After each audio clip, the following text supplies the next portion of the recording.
Welcome back to MiniMStories. Today's review takes us out of the Lego City and straight into the Middle Ages, with Pantasy's brand new Medieval Knight, set 85,030. Nearly 1,000 pieces of armor, chrome, and pure display power. Let's start with the box. Pantasy knows how to make their packaging feel premium, and here it really shines, literally. The artwork on the front has this glossy finish that catches the light, giving the knight a heroic glow before you even open it. On the sides, we get the stats, about 31 centimeters tall, 14 centimeters wide, and nearly 24 centimeters deep. Definitely not a minifigure scale, unless your city suddenly needs a giant protector. The back shows us a few more details. A dramatic photo of the knight in action and arrows hinting at some movement in the build, which I'll show later on. It already feels less like a toy and more like something that belongs on a collector's shelf.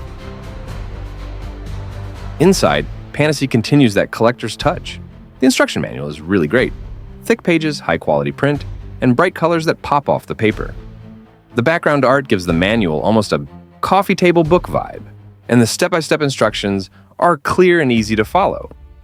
It's one of those manuals you don't mind flipping through again after finishing the build. Especially those last few pages with all those beautiful sets. The set comes in just 4 numbered bags, which at first doesn't sound like much, but remember, we're talking almost 950 pieces here. And tucked inside is a fun little upgrade, Pantasy's new brick separator. It's redesigned with pins, more suited for Technic connections, but still stamped with the Pantasy logo. If you've built their older sets, it's a nice comparison piece. And if you're a collector, it feels like a small but thoughtful evolution of their toolkit. And here he is, the Medieval Knight in all his glory. Standing a full foot tall, he's more statue than figure, and he commands attention on any shelf. The proportions are solid, the details are sharp, and those chrome highlights really catch the light. This is one of those models you'll want to angle under a spotlight or next to your display lighting just to see it shine. Now, onto the parts. No stickers here, which is always a win. Everything is pad printed. That means you don't have to worry about misaligned stickers or faded edges over time. The designs are built to last. And then, the real stars, the chrome and gold elements. These pieces look and feel luxurious, with the chrome actually running all the way through the molds. The helmet, the armor plates, even the accents on the weapons. It's premium stuff. These are the kind of parts you almost don't want to touch because they sparkle so perfectly. Collectors will especially appreciate that Pantasy is pushing into higher quality finishes that you just don't see in most building sets. There's also some articulation built in. The horse's hooves and the knight himself can shift slightly, which gives the figure a bit of presence and life without compromising display stability. The shield and lance are classic touches that complete the medieval look, and the custom molded elements make the whole build feel unique in Pantasy's catalog. Here, we can once again see the articulation in the horse.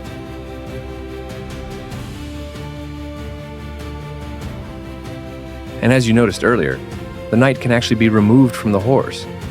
That gives you more display options. Whether you want the full mounted pose or just the knight standing tall on his own.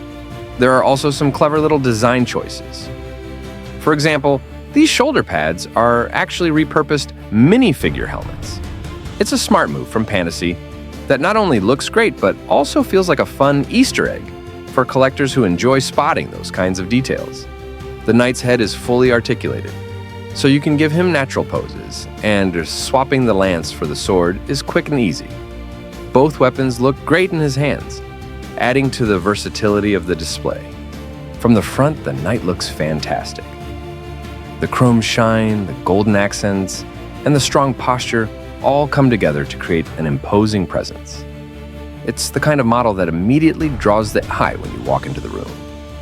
From the back, though, not quite as much. There are some smoother, unfinished surfaces with a few visible gaps that give it a slightly more robotic look.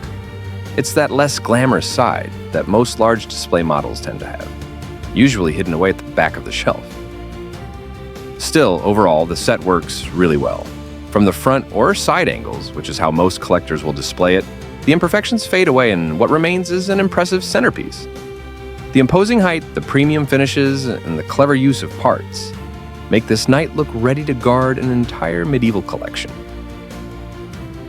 So, would I recommend the Medieval Knight? If you love display pieces, premium chrome parts, and a set that feels more like a collectible statue than build-and-play toy, absolutely. Pantasy nailed the presentation here.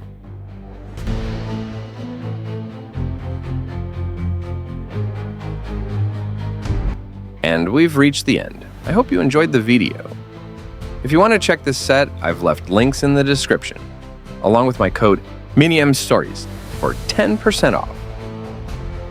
Don't forget to like, subscribe, and tell me in the comments. Would you let this knight guard your collection? Thanks again for watching, and happy building!